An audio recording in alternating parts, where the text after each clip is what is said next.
While a child is walking to school, the solar panel is charging, and when a child gets back home, you can simply take it out, put it on the dryer, and then they can use it as a light to study.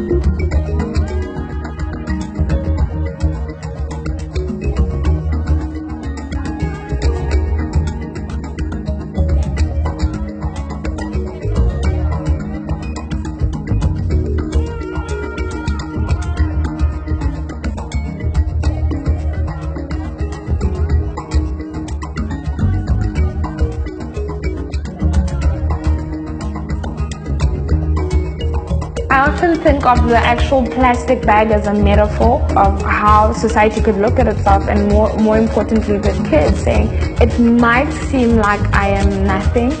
but I actually am something.